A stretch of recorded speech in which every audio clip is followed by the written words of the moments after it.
This is the IDP After Show.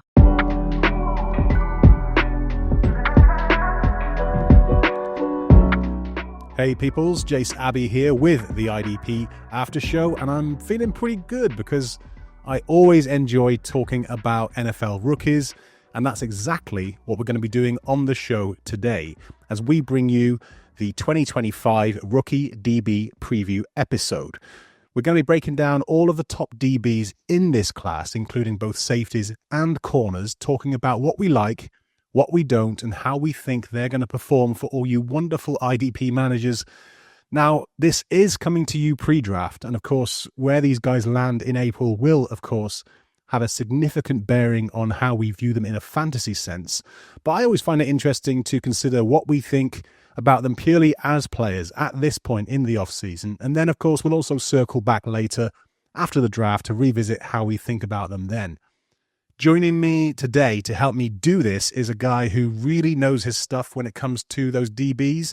So a big welcome to Dynasty and IDP writer and ranker at Football Guys, Dynasty Tripp. Tripp, I'm made up to have you with me. Well, thanks, Jason. It's great to be here. Great to talk football. We're just 2 weeks after the Super Bowl, and here we are turning the page to 2025 already. So I'm old enough to remember when you had like several weeks off between the Super Bowl and training camp, but now it's a year-round coverage sport. So I enjoy it, and it's good to see you again and great to talk football with you. Likewise. Now, we're going to be diving into each of these guys shortly, but I want to know how you feel about this DB class in general. Where's your head at with these guys?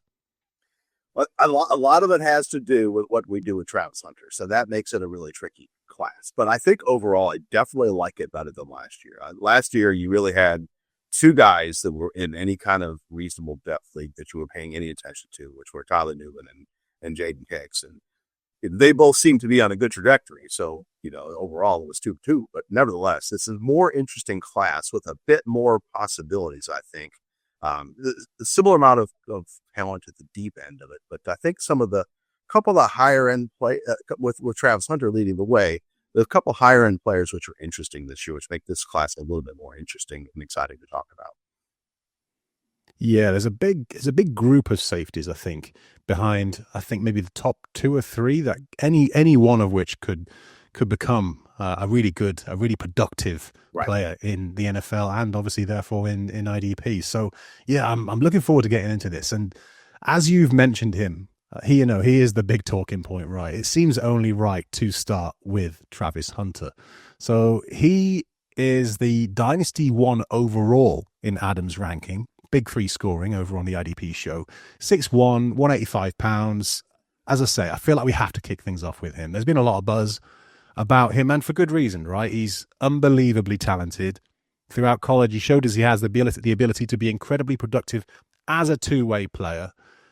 But Tripp, we'll dig into the skill set that kind of led to him being this player that we think is going to be an incredible two-way player. But first, we have to kind of admit that we don't yet know what his primary position is going to be, right? Because there's no consensus among NFL teams. The Browns, who are picking second, said they view Hunter primarily as a wide receiver, whereas the Titans, picking first, said they see him as a corner at first, and then one that could be maybe worked in at wide receiver.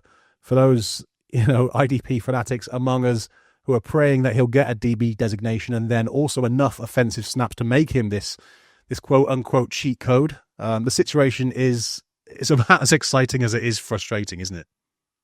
It's super interesting at this time of year, right? Because it's February. No one's drafting. Most folks, you got some degenerates like me that might have a pre-draft, rookie draft. But for the most part, folks aren't worried about it. They have time to collect information. So it's fun to see what happens. It seems like there's a guy like this every 10 years or so where you're just not sure what to do with him or where he's going to land. And so I look at historical precedents to try to find some guidance on it. And that may be not the right thing. This guy could be a unicorn, but what we have seen in the past is a guy like Charles Woodson or Deion Sanders who are good, outstanding defensive backs who are able to get on the field in certain packages on offense to try to generate big plays where they can design a play around his skill set. And so if you think about the reverse, it's harder to imagine, right? So let's say Hunter is a full-time wide receiver and a part-time cornerback. What does that mean exactly? you can't run a fraction of the defensive packages very well. The offense will see it and be able to attack it if you do. So the reverse seems more likely, which is that he's a full-time defensive back, a boundary corner, and then they have a certain package on offense where they're able to get him in, get him the ball, or design a play around him. As a defense, you can't do that. You have to be ready for everything, and so it's harder to imagine how he fits as like a fourth cornerback on an NFL team and a WR1. So the logical question might be, well, can he play full-time or close to full-time on both? I mean, that's 100 snaps a game. It's hard to imagine that in the NFL, somebody could play 100 snaps a game. It just doesn't seem possible. That being said, we say it's not possible because we haven't seen it. I don't know when the last time anyone played 100 snaps was. It's probably, maybe it happened many decades ago. But so when I look at it, my thinking about it is based on this idea, or my thinking of what his fantasy value is based on this idea that he'd be a full-time boundary corner and a part-time wide receiver, WR4 for a team. And so what I can imagine that looks like is 60 or 70 tackles, 10 passes in defense, a couple picks, and then on offense, maybe 25 catches for 400 yards and 6 touchdowns. Well, if you put that together, none of that sounds that exciting, but it's over 200 fantasy points. And if you push in 200 fantasy points at DB, you're pushing to be the top overall DB on the board. So as a DB goes, he's slam dunk DB1 at this point, despite the fact that it's not a safety when normally we talk about safeties as DB1s. But it still is an interesting prospect. I think that I won't have him on any team. Like you just mentioned, Adam has this as the number one overall IDP, both positions. To me, I couldn't do that. Like I'm not absolutely confident that there'll be, probably a dozen players I would rather have than to try to gamble with that situation. That being said, I'm more of a play the odds type of a guy. I'm not, I can appreciate that having Travis Hunter as a cheat code or league winner at a position of, it's plays you're getting high end points at a place you don't expect to get is the kind of thing that makes a difference in a playoff stretch. I appreciate that. It's just kind of not how I play. So he's a guy that it's really interesting and fun to watch from real and fantasy football, but he won't be adding in my rosters. I hear you. Josh, Adam and Bob, I forget which one it was made the point, but one interesting takeaway I took from what they were talking about this, they said he's likely to be the best corner and arguably the best wide receiver on whatever team he lands on, given where he's likely to go in the draft. That's an interesting thing to think about, isn't it, as we approach? Because we're obviously, as you said there, thinking about how many snaps he's going to play on each side of the ball. But I think, yeah, it is exciting. He's not going to be a full-time guy both ways. As you said, I see it similarly to you. I think he is going to be a full-time corner with those offensive plays sprinkled in, and that's enough. That's enough to make him, as you said, this unicorn almost for his IDP lot. Now, let's talk about his talents then. What do you see when you watch Hunter? Well, you like the length, you like the ball skills. From a quarterback, it looks outstanding. There's that transfer to all situations on offense. I mean, I think more likely he's like a limited route set. But then again, we've seen limited route set guys just absolutely excel in that space, like a DK Metcalf, where kind of early in his career, he was great at just a couple, 3 different routes, and it stressed the defense. And he was a productive fantasy player. So, that would be, I guess, kind of, even though Hunter's not quite big, that might be the ceiling for him as a wide receiver, which is, that if he plays cornerback too, obviously it's enormous. It's a ridiculous ceiling. So, I don't see him as a guy that can really pile up tackles. So if you're in a tackle heavy IDP league, this is not, another reason why you're probably letting someone else take him. Yeah, 185 pounds, right? He is a bit wiry, but he's so explosive, so smooth in transition. He's got the football IQ, the ball skills to make him that sort of big play machine in coverage. I really thought he took his game to a new level on the defensive side this year. Did you see the same? Yeah, that was, I think, one of the storylines coming into the 2024 football season was, what is your quarterback as a wide receiver? And that's just where he really shone it was a quarterback. Yep. So look, Travis Hunter done. Let's move on to our next guy. Who do you want to nominate here? Well, the top safety on my board And this is, keep in mind, fantasy football and not necessarily regular football. So there will be discussion about who the top regular safety is. But the top fantasy safety is a player from the University of South Carolina. And full disclosure, I'm from South Carolina, but I'm a Clemson guy, big rival. Nick Emmanwori, 6'3", 227 pounds. Seems to have all the athletic tools, and we'll see here at the combine if he's running and such. But he seems to have all the athletic tools, all the coverage savvy that you would want. We don't see guys like this come along very often. Occasionally we'll see guys like Kyle Hamilton or Derwin James, and I'm not sitting here making those comps right now. But from a size, speed standpoint, that's where he is. But we see guys like Jaron Curse and the Melifonwu brothers. And so it's an interesting small sample size of players that have this size, speed, and ability at the safety position. And when you simply, hopefully folks perked up when they heard Kyle Hamilton and Derwin James, because that's the kind of ceiling that we're talking about for a player like Emmanwori. And so I think he's particularly interesting. I don't know that he's a first-round NFL pick, which may get some folks thrown off the scent. Derwin James and Kyle Hamilton were first rounders. Then again, safety's a little bit like running back. You have to be this elite blue chip talent to be a first round safety. Like last year, we didn't have any first round safeties. Even Cooper DeJean, who was widely believed to be a first round player, didn't go until the second round as a nickel. So I think Emmanwori is really interesting in that sense. And it's certainly one of the things that's nice about it. With that size, you don't worry as much about landing spot. Some of these other guys that are 6 foot 190 is like, if they fall in the right along the landing spot, it could totally create their fantasy value. But at 6'3", 227, he's largely insulated from that, because you got to imagine that a team that chooses him at that size is not going to leave him as sitting back there in a too high settle. Yeah, I like this shout. Interesting, you got him as your number 2. I wondered whether he or the next guy I'll talk about was your number 2. Interestingly, Adam has him as his Dynasty safety 9, overall 91. Like you say, big guy, size and length to play in the box, which of course we kind of like for fantasy purposes, don't we? But he's much more than that, isn't he? Progression in coverage was really impressive. 6 interceptions in the last 2 years. And that ability against the pass or in pass coverage, that kind of gives me confidence that NFL teams will be more inclined to keep him on the field, right? So I'm kind of curious whether NFL teams use him as he was used in South Carolina and ask him to play, multiple roles, because that's increasingly important for safeties, isn't it? That they become more versatile over the years, and that's been the case for many years now. Yeah, for sure. This idea that you bring in a Keanu Neal type, who's a great box player and a mediocre marginal coverage player, that's not the NFL anymore. You can't get away with that. And play full time. Yeah. Any reservations? Any concerns with Emmanwori? Not really. I was just excited to see where he goes. I mean, again, it's not Kyle Hamilton, Derwin James situation, but it's more than enough upside to I'm starting to look at him, assuming he gets decent draft capital, I'm starting to look at him in the third round, and hoping he lasts that long. I mean, if he goes the first round, obviously he'll go in the second in fantasy drafts. But I mean, it's an opportunity to have a difference maker at a position where there rarely are difference makers. For sure.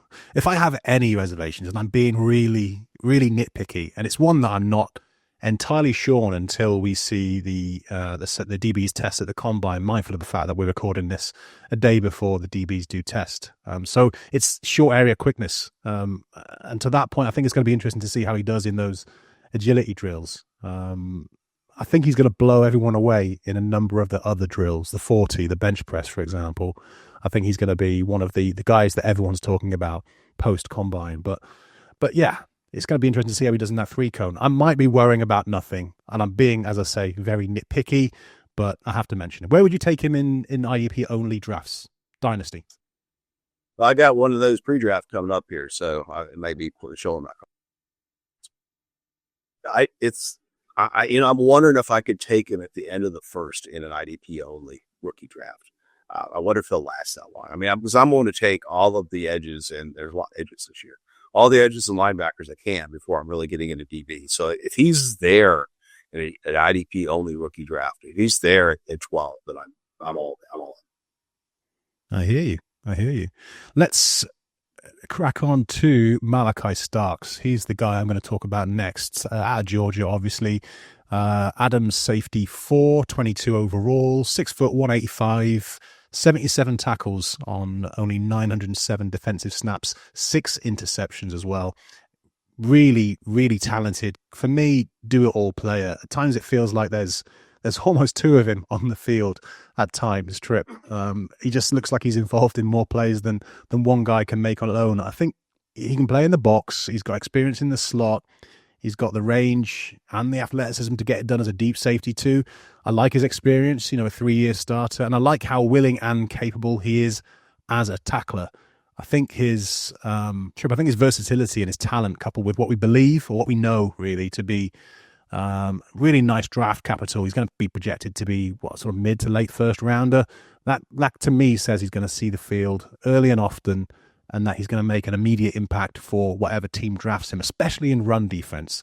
Now, we'll have to see how he's going to get used. Scheme dictates so much for these guys, but I'm really optimistic that he can be a solid DB at worst. What do you think? But to me, this guy reminds me a little bit of other players like Tyler Nubin and Trevon Merrick, where they're good overall players, and each of those 2 players were almost inarguably, almost by consensus, the top safeties, top true pure safety in their class, and both players went to the second round. Tyler Nubin profile, and I was on a podcast similar to this about DBs on the Rider Dynasty podcast last year. We talked about Tyler Nubin at some length, and he struck me as a guy that could get stuck back in 2 high looks and not see the line of scrimmage. That was obviously not what happened. He landed with the New York Giants, and he was primarily the shallow player with Jason Pinnock playing deep. And so I think Starks is a guy that he may be fine, right? But then you look at Trevon Merrick. Trevon Merrick was also good last year, playing primarily closer to the line of scrimmage. But in Trevon Merrick's first year, he was almost exclusively a deep player. He played like something like 800 snaps deep as a rookie, and then gradually transitioned to more of a deep role, in large part due to failure as a deep safety. So back on Starks, it's what is his role in the NFL? Is he playing on a too high team where he's getting some looks at nickel in order to stay closer to the line of scrimmage? I could see landing spots where he's a quality asset for IDP purposes. But this is the guy who I was talking about with Emmanwori, is he the number 1 overall safety in real football terms? Yeah, I think he is. I think he's probably ahead of Emmanwori. But from an IDP standpoint, I have more concerns about landing spot, which like Nubin might be unjustified, but they might not pan out that way. But more like Merrick, it may take 4 years, and can you really afford to draft a safety, especially if you have to take him in the late third, early fourth of an IDP of a mixed league rookie draft?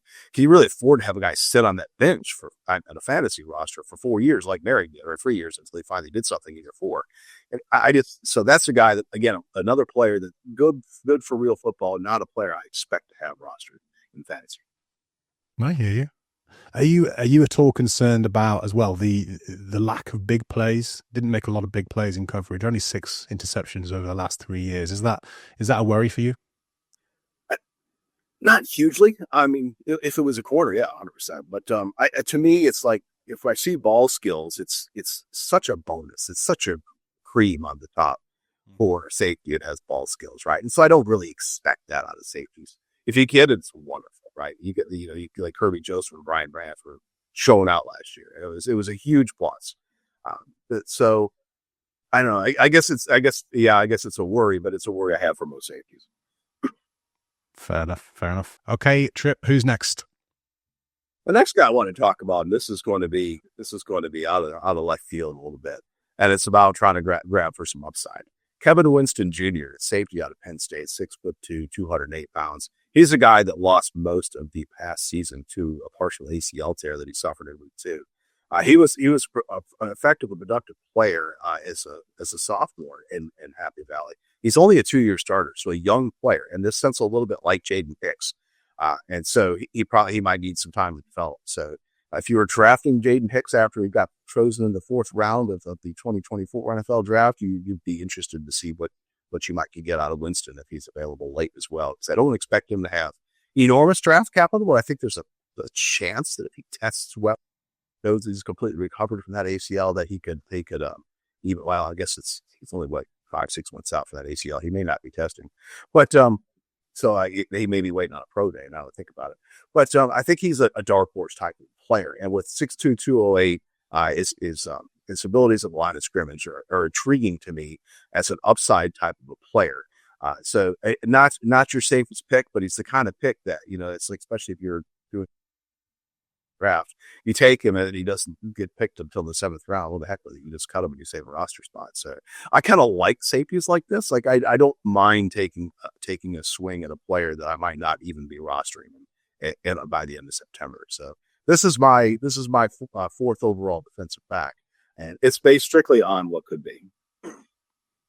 Yeah, I like Winston, a very, very tall guy, long, elite tackler. I can see what you're saying in terms of the ability in the box. He's taken some criticism for his pad level, I've read elsewhere. What's your thought on that? I don't really have much of a take on it. Trainable thing, right? A young player who really hasn't played meaningful football since he was 20 years old. Yeah, I think that they work on that. So yeah, and you're 6'2", it's I guess it's always a little concern, right? I mean, Eric Dickerson ran too high of a pad level, and he did okay. Yeah, not a fair comp, obviously, but nevertheless, I'm not terribly concerned about that. I like hearing you talk about these trainable traits, these things. These, for some players we have concerns about athleticism. There's only so much faster you can become. Yeah, you can't teach height, as they say in basketball. Exactly. So it's good that we're talking about traits, deficiencies perhaps that he can improve. Yeah, it'd be an interesting one to watch.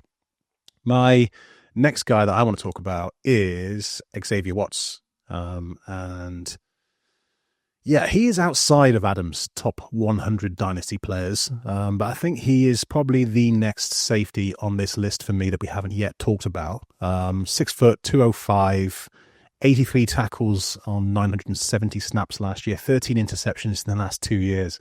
Like many of these prospects, and I'll overuse this phrase, he is positionally versatile, right? A lot of these guys at the college level are now playing as deep safeties, as box safeties. They're playing in the slot because that's the way of American football now. That's the way of the NFL, right? That's what a lot of the safeties are expected to do. So these guys are also doing this at the college level, and that is what Watts has been doing for Notre Dame. And I think, with experience at each of those 3 roles, I think that's kind of something that he can carry on into the NFL and can really excel at, I think. Now, nearer the line of the scrimmage, I feel like that's where he really shines. He's as instinctive, I think, as any safety in this class. And that's a big reason why he's been such a playmaker. As I said, 13 interceptions over the last 2 years. I don't think, Tripp, that he's the best athlete in this DB class. And I will be paying attention to things like his RAS and his combine testing more than I would perhaps with some of these other guys. But we know what Watts can do on the field. We've seen this now for years. And if I guess we've learned anything from the Tyler Nubins of the world, we know that elite athleticism isn't the be all and end all, right? Yeah, this guy he might be the second safety drafted. I mean, so that's, yeah, I think you're right to bring him up here. It's also probably the last guy, I would argue, that people in leagues of typical depth, like if you're in a league if you're in a league that's only 9 starters and 12 teams, this is probably the last guy that you really should be excited about. Everybody else is going to be really draft spot dependent, and everybody else is starting to become a dark horse, in my opinion, after this. It's a little like last year. We mentioned Tyler Nubin and Jaden Hicks. I forgot about Javon Bullard, and I said that was another guy we were watching. And Xavier Watts is a little bit in that same ilk too. He can do everything, and like you said, you have to be able to do everything to get on the field. You have to be able to run to the slot, and you've got to be able to play near the line of scrimmage, and you've got to play deep. And so he shows an ability to do all of those things. And yeah, you're right. I didn't really think much about the combine testing, but yeah, if he really fares combine testing, it could raise concerns about his ability to play deep. So I guess something to watch. But I do think that, like you said, Tyler Nubin, I mean, that's just safety is not the position where athletic ability is so strongly correlated to success as it might be at edge. So I worry less about that. I do think that it's probably a good overall player. And again, it's going to be a landing spot dependent type of a player. So we'll just have to see what his draft capital is and what team selects him. Yeah, and I was going to ask you what you viewed his landing spot at. It's become more difficult to do this now that there isn't these very defined roles on most teams. There are still on some teams, but for most teams there aren't these defined roles, and it largely comes down to who needs a safety most and who's picking where, really, in what rounds. We'll probably see a run on these guys on sort of the guys we're talking about now on sort of day two. It's more difficult. Would you agree to pinpoint where these guys might land up these days? Oh, for sure. I mean, every once in a while you see a player where like he has a clear role, he fits best in this scheme. But with teams being more scheme versatile and the expectation that the players be more scheme versatile to meet that, it makes it hard. But it's partly what makes Watson attractive, Maine, because he's a guy that I think is scheme diverse. And so if he gets chosen to play in, a soft cover 2 that's in shells all the time, I think he'd probably be fine, right? So, but then in that sense, it's not a guy that you're going to get much production out of for fantasy purposes. That said, maybe he emerges as the primary nickel in that situation, and therefore, there's a scenario. I wrote about this early last year in September about there's a scenario in which you can get a nickel, like say a starting safety like a Quentin Lake, who is also the primary nickel, who becomes the most productive defensive back on the team. And I think Watts could fit in that mold. But it's kind of a narrow path there. Yeah, it is, and it's interesting. Again, looking at these guys, he didn't play primarily in the nickel, but just looked up his stats there: 500 snaps in the slot over the course of his college career. That's pretty nice as far as an NFL team that might be looking for a slot DB. I think that's it's and again, we've cast our minds back maybe 10 years ago. That wouldn't have been the case for these guys. So it's interesting. So who do you want to talk about next? When I talk a little bit about corners, just for the sake of covering the position again, we've been a few rounds. And so let's just talk about the top overall corner on the board. If we're not talking about Travis Hunter, and that's Michigan cornerback Will Johnson, 6'2", 202 pounds. Speed, size, ball skills, probably first half of the first round type of a draft selection. And it's not often we talk a lot about cornerbacks, so we shouldn't talk about many on a DB podcast. But anytime you got an opportunity for a player that can come in and be the full-time starting boundary corner right away, you have to talk about it. You have to see it as an option.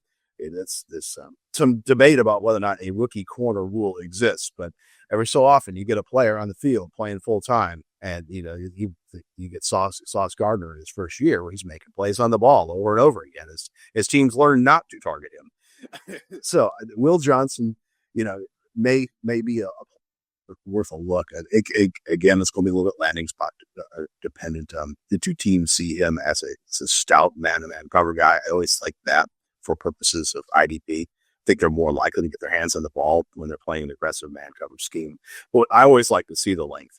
Anytime you see that length, if you're a 5'11" boundary corner, they're not going to break up a ton of passes for the most part. But you get these longer guys, and it demonstrates the ball skills, and it gets me interested. So if you're in a quarterback required league and you're not looking at Travis Hunter because he's up there with the first rounders, then you're looking at Will Johnson. Yeah, I saw Daniel Jeremiah mocked him at 11 to the 49ers, and that's even lower than I think his talent deserves. He ticks so many boxes, to my mind. As you said, after Hunter, the best corner in the draft, maybe misses more tackles than is ideal, I would say. But that's less about poor angles and more about maybe over aggressiveness at times. And aggressiveness is a sought after trait for these guys, and the willingness, I suppose, to tackle as well is more important at this point. So, yeah, like I said, in almost every other respect, he's got the ability to become an elite level corner in the NFL. He's got the fundamentals down well, good body control, nice size, as you said, great production with the 9 interceptions in the last 3 years, despite missing time as well, right? So I think if he lands with a team that can utilize a bit more zone, perhaps, than others, then I think he could make a Quinion Mitchell type impact in his rookie year. What's he going to do in fantasy, though? That's you mentioned Quinyon Mitchell, right? He was a great real quarterback. He and Cooper DeJean transformed that defense. For all the credit that Zach Vaughn got, I really think it had more to do with the emergencies of the rookies than Vaughn, who was steady all year. There's the absolute chance that Johnson lands in a place like San Francisco. They play a bunch of zone, and San Francisco's had some production on Jahdae Reed as a tackler, but it's not the worst landing spot in the world. But there's certainly a risk that he just steps to the NFL and like J.C. Horn, who was an early first round pick, and just never done anything for fantasy. That possibility exists. Yep. So I'm going to take us back to safety again now. I do have a few corners I want to talk about, but I'm going top heavy with safeties, Tripp. And I'm going to talk about Malachi Moore here. Alabama, 6 foot, 198, 70 tackles, 1 sack, 2 forced fumbles, 8 PDs, 2 interceptions. And again, this is another guy with experience at playing multiple positions in the secondary, and I think in fact he was primarily a slot guy until last year, and again that will, I think, help his chances of getting on the field. And I like slot DBs in fantasy. Tripp, don't know about you. It's I was expecting the slot guys to be more impactful last year than they were. Quentin Lake was a DB, more of a DB2 in the final standings, at least a football guy scoring, which devalues PDs. It was an interesting throwback year last year, and that an awful lot of the high-ranking safeties were the boxier safeties in cover ones. Not cover one, but just single high defenses, right? Even though a lot of these teams showed too high pre-snap, they, like we mentioned with Tyler Newman, the team showed some too high. But when it came down to actually running the play, they had a preference for which player they wanted playing closer to the line of scrimmage and which one they wanted deep. And then Tyler Newman played closer to the line of scrimmage than we expected. At least I did anyway. After watching Shane Bowen coordinate the Titans defense for 3 or 4 years, I expected just kind of a strict left-right safety arrangement. And that's not what they did in New York last year, which is interesting. I'm not yet sold, even though I wrote about it, that it was just happening. I think I might have been a bit premature. So I don't know that we'll have another year of a throwback where so many of the top scoring safeties are low safeties in one high defenses. But until we kind of see more evidence of the too high, of teams playing more too high, which, we may continue to see that tick up, in which case the nickels become more important as IDP assets. I'm hesitant to go all in on a guy that needs the points from the nickel spot. Yeah. Fair enough. Moore, I think he kind of took his game to new levels. It was kind of great to see. He actually improved in 2024, considering he was so good in 2023. Did he win the Jim Thorpe Award? I can't remember, but as I say, taking his game to new levels in 2024, and he did that in multiple ways. As a tackler, started taking better angles, which resulted in much fewer missed attempts. Also in coverage, though, he showed so much better play, sort of recognition and awareness for me. Being able to read the game is super important. I feel like that's a difficult, going back to our earlier point about trainable traits, trainable abilities. Being able to read the field well is a difficult thing to become vastly better at. And he's one guy I feel like that does that quite well already. I think he's going to be disappointing in the 40 at the combine. He doesn't have top end speed from what I'm watching. But again, those instincts and that discipline and coverage could mean that sort of ball hawking ability does translate, and I'm quite confident it will. So I was wondering what you were going to say about his athletic testing. So that's something to watch. I've kind of, it's not that I don't care about the athletic testing anymore, but there's so many elite level DBs in the NFL. Once you're above a certain point, assuming that you're not unbelievably slow, you've got really poor agility. Your turning circle is that of an Arctic truck. As long as you are above a certain level, I feel like I care a little bit less now about being an elite athlete than I used to. Do you agree? Yeah, I do. I really think that there's like 2 types of athletes in the NFL. I think there's the elite guy that's just somehow head and shoulders better than everybody else. Like, this size speed combination, just total freak, right? And then there's everybody else, even though there are gradients of differences, really everybody else is really on the same plane. of existence. And the guys that excel are the guys that just seem to outsmart their competitors for snaps. And I think that's what part of what makes the draft so hard for teams as well as for fantasy gamers is it's really hard to know when you get a guy like Deontay Johnson that just can't seem to hold it together. And he's a good enough player. If he could keep his head on straight, he would have been fine, right, as an NFL and fantasy asset. But he couldn't, and he's who knows if he'll lead the league next year. So it's an extreme situation. But I think but I've so many times heard that there are guys that don't have that head and shoulders advantage as athletes, and it's really just it comes down to who takes advantage of opportunity. Yeah, and you're right to point out that, in an ideal world, we'd want everything. We want these elite level athletes who have got these elite level intangibles as well. And there are those players, these players happen to be some of the very best players in the NFL, but there's a whole bunch of other very productive, very good players, better than good in a lot of cases, who aren't elite athletes. And so it's important to balance that, to weigh that in perspective and to consider some of these other traits, which is, why we're doing this pod, right? To talk about some of those other intangibles as well as some of the athletic prowess that these guys have. So, more done. Who's your next guy? I'll talk about my top nickel on my board, and that's Jahdae Brown out of Texas. 5'11", 200, thick enough that he's gets his nose in there and willing to make some plays on the line of scrimmage. And my interest in him is that I think there's a chance he comes in, gets a CB designation, and is also the full-time nickel. And therefore, he's an advantage for teams that have that CB requirement, because I think there's a chance he can play full-time, meaning at the boundary and base sets and then in the nickel in sub-packages. And therefore be the type of player that's able to compete with safeties on a snap, on a total production level. And it's hard to find those guys, right? The Kenny Moores of the world. But I think this guy has a chance to get there. I love Barron. I love him, and I'm annoyed that you've mentioned him before me. 5'11", 194, 5 interceptions, 9 pass breakups, allowed only a 34.2 passer rating last year per PFF. He was unreal last year, right?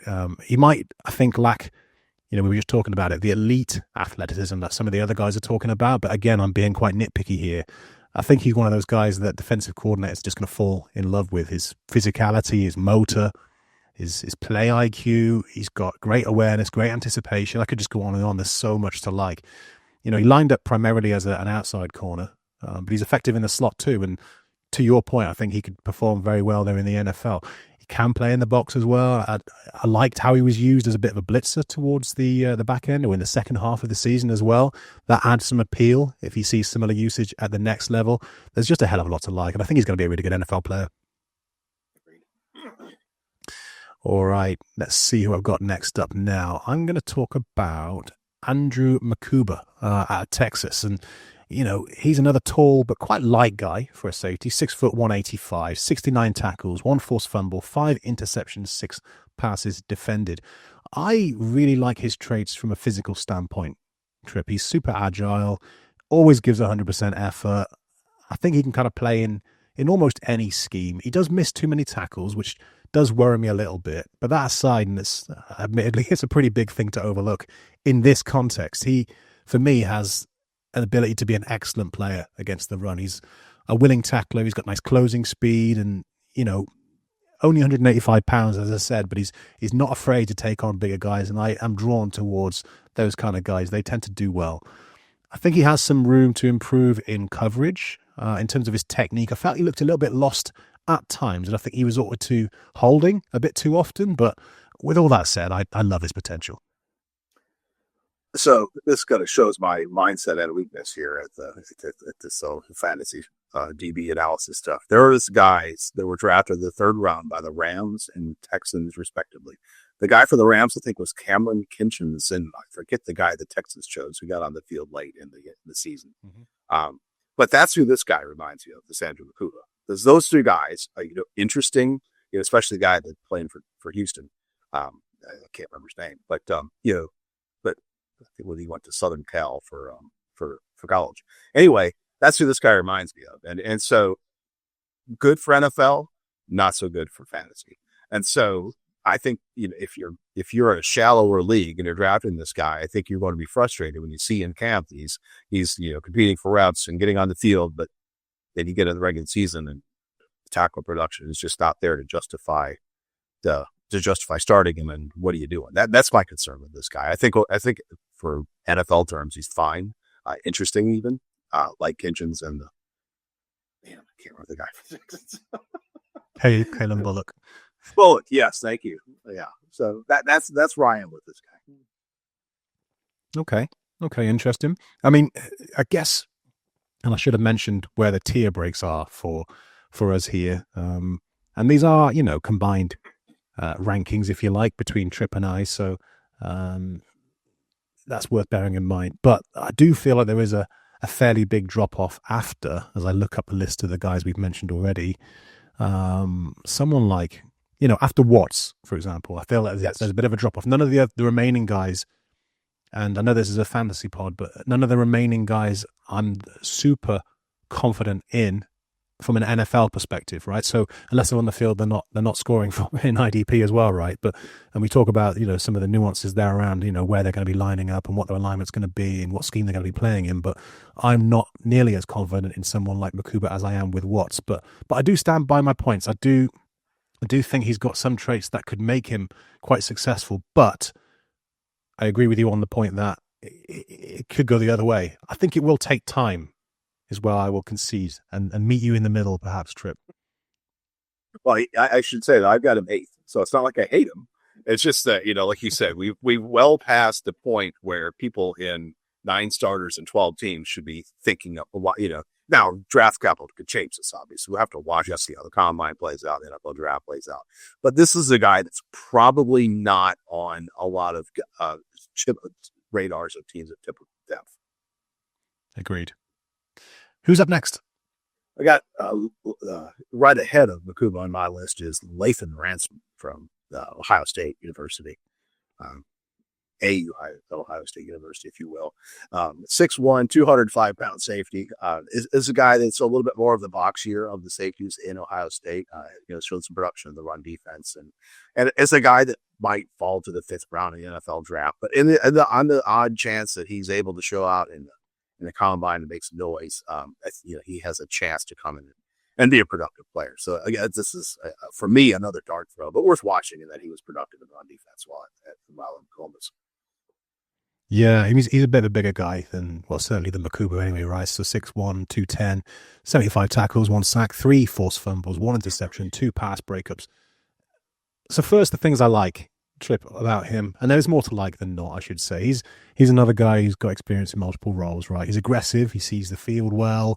Against the run, I thought he really stood out. He can beat blocks well, which we can't say for some of these other guys, even some of the guys we've mentioned before him. The thing about Ransom is that he just loves making contact, right? He seems to invite it almost. What I don't like, and this is quite sure, the injury history is a concern. The missed tackles, which kind of come in bunches for me, and I worry that while he kind of was capable in pass coverage at the college level, will that hold up against tougher competition in the NFL if he's tasked with covering shiftier guys with elite route running, especially if he's asked to do so in man coverage. That's where my questions are with Ransom at this point. And yeah, I make no excuses for it. That's where I'm stood. Yeah, it's just a deeper, if you're in a team, if you're in a league where you've got 14, 16 teams and you're at a fantasy league and you're starting 11 or 12 NFL defenders, then this is a guy to keep on your radar. Maybe he's a late pick for you. See what happens with him. Yep. So I'm going to take us back now to some corners. I'm going to talk about Benjamin Morrison, Notre Dame again, second player from the same college I've talked about so far. I really like how he is, again, a very willing and very capable run defender. I like these guys who have good intelligence on the field, good football IQ, right? That always tends to get forgotten about, I think, when we're talking about prospects, especially this time of year when we're getting excited about how they're going to test athletically. He's super fluid. I think he's good in press, but he's better in off. I don't have many concerns about him. And I think he's probably going to go higher than I thought he would before I revisited and started looking at some of the tape. Now, again, I talked about one of these other guys earlier on being a bit grabby. I think like Morrison can be as well sometimes, but again, bit of coaching, bit of guidance. I think he can overcome that. Do you think that there was something about Notre Dame's defense that seemed to drive up PBUs? Like I was looking back at Xavier Watts and noticed that he had 9 pass breakups too. It's like, I guess it's just an example of why this team got into the final, in the playoff final. Which I didn't see coming. I thought Notre Dame was decent. I was surprised they made it all the way through. But anyhow, yeah, I think Morrison makes sense as the CB3 or so, probably the real life CB3.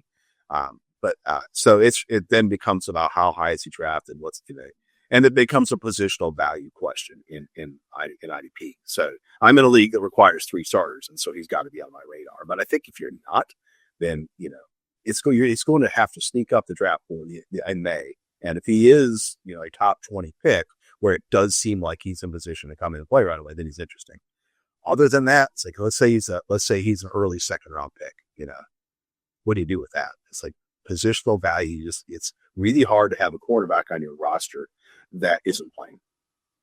Yeah, absolutely. And obviously, it depends which of those teams are taking him early in the second, because some of those teams in the top half of the order are pretty slim at corner. But yeah, this is part of the joy of doing it this early, isn't it? We don't get the benefit of seeing the draft. This season for its house.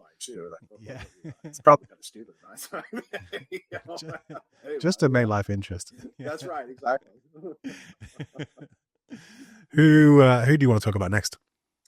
Let's see. Next I got on my list.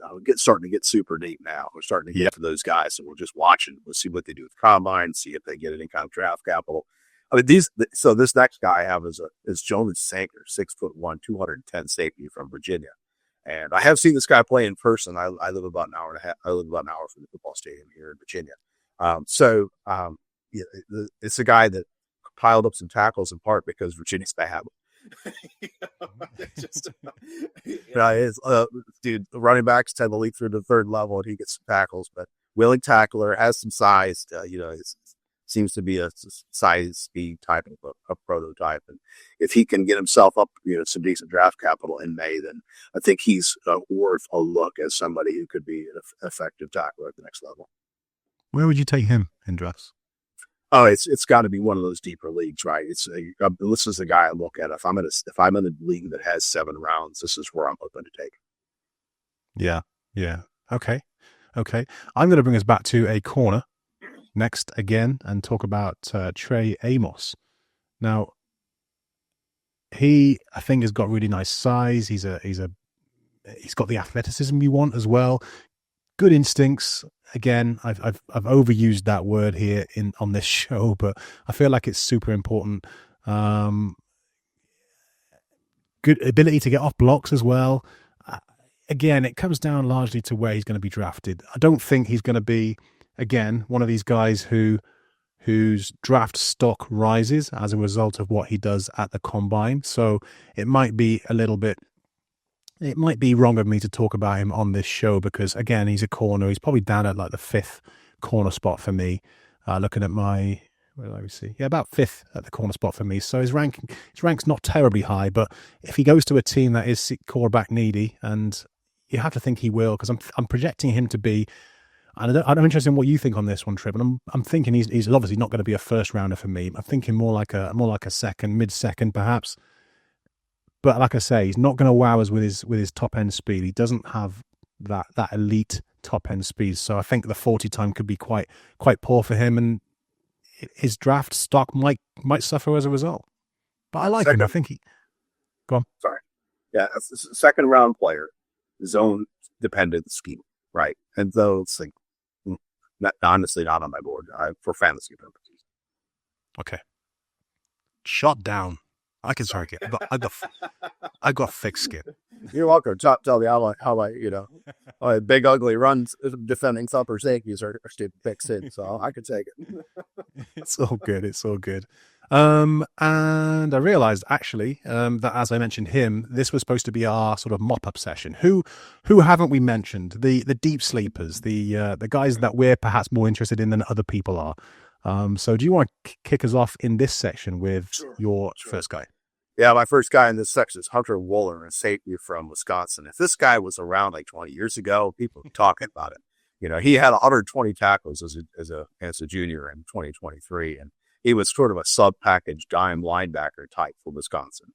He's just one of those try-hard guys. It's going to have to make a team based on special teams ability. And the odds that he could come in and play full-time are super low. But when you got a guy that make 120 tackles as college safety, and he didn't quite follow it up, but he played a little bit more diverse as a senior. So only had like 76 tackles as a senior, but it did have just shows the ball skills, breaking up 6 passes. It's a junior. It's a guy that I'm watching, right? So again, this is outside of the top 100 IDP rookie, outside your top 100 rookies. But if you're in a deep league, if you got a watch list, a deep taxi squad, this is a guy that I just am intrigued by.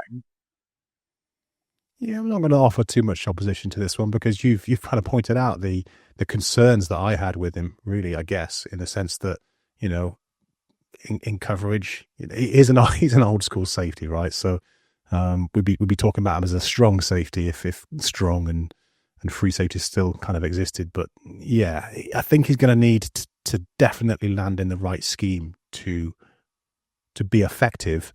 I can definitely see him as a starter, but I don't know if he'll be playing 100% of the snaps in year one.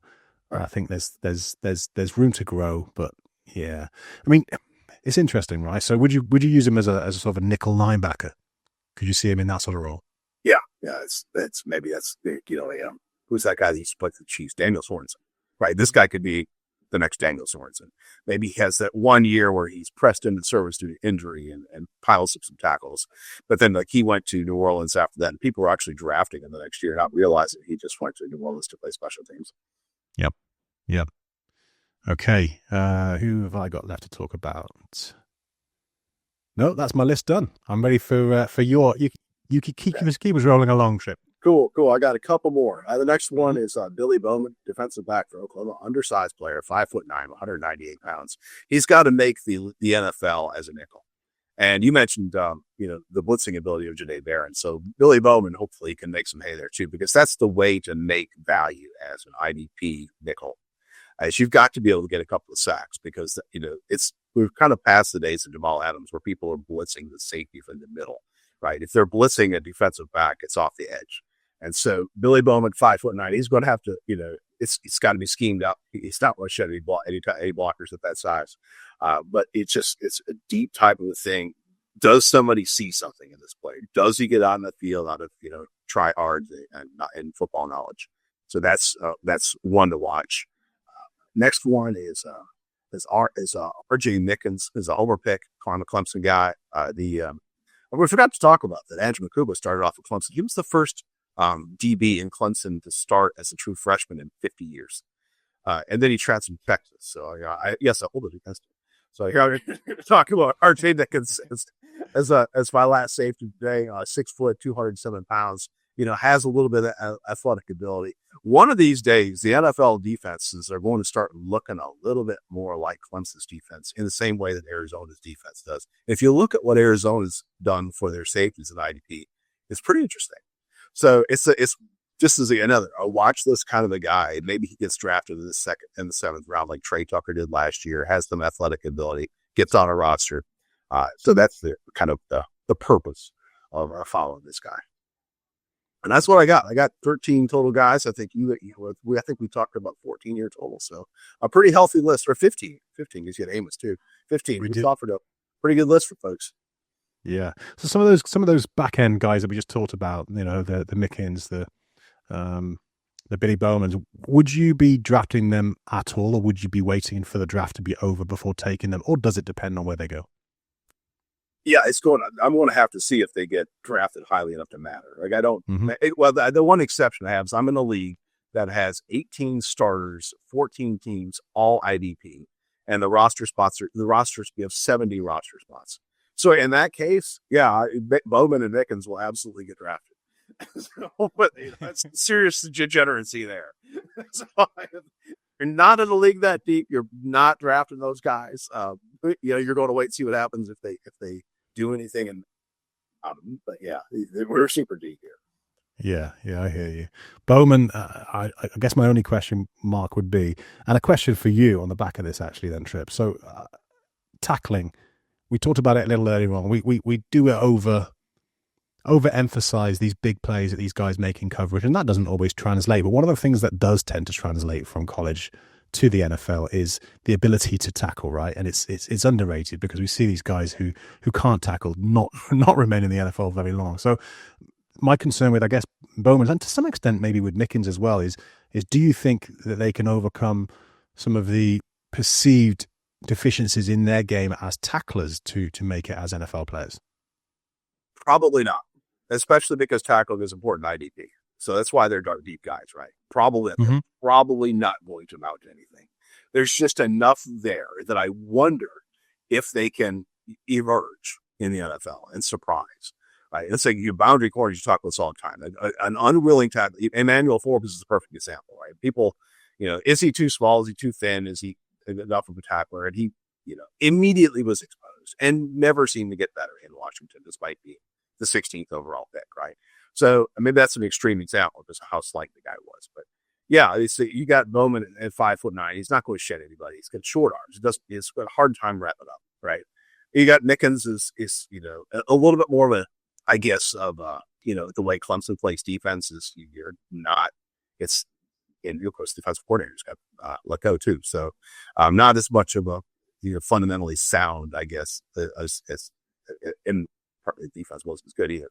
But yeah, I think it's a problem. So I'm not expecting these guys to be assets. I'm saying that there's a small chance, and so that's why they're being drafted, like the draft I mentioned. If you're 200 rookies deep, then yeah, I mean, you're looking at these guys. Yeah. And it's probably unfair of me to bundle Mickens alongside with Bowman there when talking about concerns around tackling. I'm higher on Mickens than I am on Bowman in that sense. I think, like, going back to the point we were talking earlier on about these coachable traits, I feel like with Mickens, it's more of a technique thing, and he can overcome that. He has the physical advantage over someone like a Bowman, certainly. So I feel like that works in his favor. So yeah, I'm not crapping on your picks by any stretch, just interested in your views there. So what's fun about a podcast, right? I mean, it's like you said, if there were all these elite athletes, it'd be super easy, right? You'd see who to pick. But the thing is, unless you have the entire all 12 picks in the first round, you're not going to get those guys. You've got to try to find value, and you've got to take the warts with the flashes. For sure. Okay then, Tripp. So that about does it for the 2025 Rookie DB Preview episode. As we said at the top, it's kind of going to be fun to see how these guys test at the combine, and more importantly, where these guys land in the draft come April. But as always, we know that's going to shake up how we project that these guys are going to do. But I think for now, we've kind of given people a pretty good overview there of some of the top guys, at least, Tripp, maybe a little deeper than that, in terms of where we stand on them now. I just want to thank you for coming on and sharing your thoughts with us all. It's been a lot of fun. Oh yeah, man, I appreciate you having me on. If folks find that there's a dynasty, an IDP defensive back that they're drafting and putting on their teams in May that we haven't talked about, they should come to us and get their money back for listening to this podcast. Oh, absolutely. And I'm expecting a couple of comments on the YouTube as well from maybe other people's deep sleepers. Sure. It's always fun. It's always fun to see because we do miss on these guys. Every year there's someone ranked way outside of the top 5, top 10 at their position that emerges. They find the right landing spot, or they're just lucky in terms of injuries to others ahead of them, and all of a sudden they got this opportunity and they become these players that we just don't expect, or they do nothing for the first 2-3 years and then become great. Sort of AKA Nick Cross. So yeah, and safety is one of those where it's most likely to happen, right? Because you're just saying, it doesn't necessitate that high end athletic ability. The draft capital isn't there for the position. They're not paying these guys a ton of money to play safety relative to corner or wide receiver. And so a guy like Jase Abbey can sneak up and emerge, and you've got something. You pick these guys up off the waiver wire, which is part of why we talk about not drafting them, right? Just see what happens. Yeah. And very last question then, Tripp. Do you think that the the way of thinking. We've been talking about not drafting DBs in fantasy or drafting them very late for so long now that has become the new norm. Do you feel like that then presents an opportunity for people who are not too discouraged from pulling the trigger at the right point to gain an advantage over everybody else, assuming everybody else is also taking DBs much later than they used to? I mean, the only way that would be is if you had a guy that had really significant upside. And really the two guys that we're talking about today that have that kind of upside are Hunter and Emmanwori.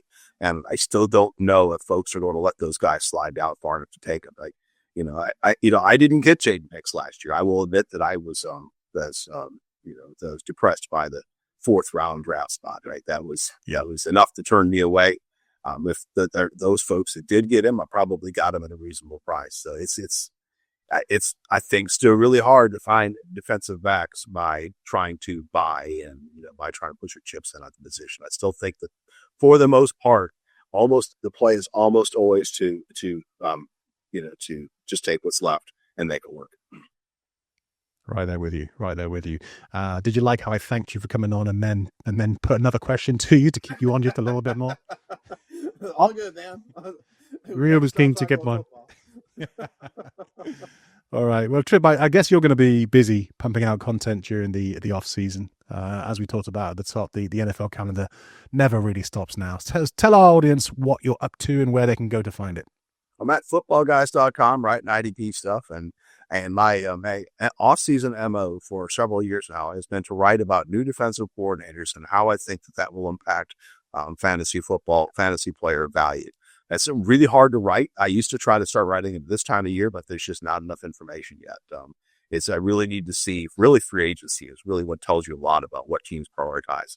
And so after free agency commences, I will start digging into some of these new coordinators. And we thankfully don't have quite as many this year. Last year, half the defensive coordinators in the league changed over. This year is a more normal quarter.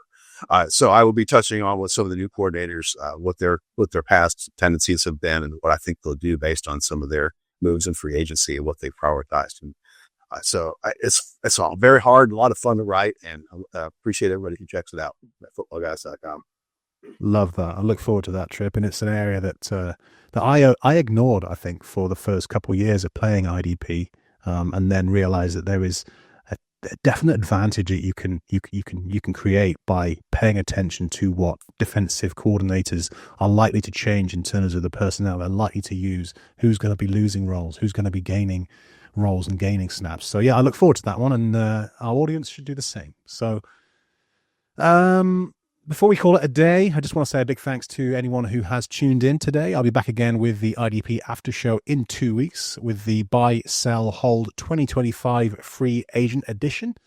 We'll look at basically how the free agency has affected our values of all of our favorite and perhaps our not so favorite IDPs. But don't forget that we're alternating shows with the IDP show every week during the off season. So make sure you guys are tuning in to Josh, Adam, and Bobby next week as they bring you the Combine Risers and Fallers and free agency preview episode. It's going to be a good one. All right, bye for now. This was the IDP After Show.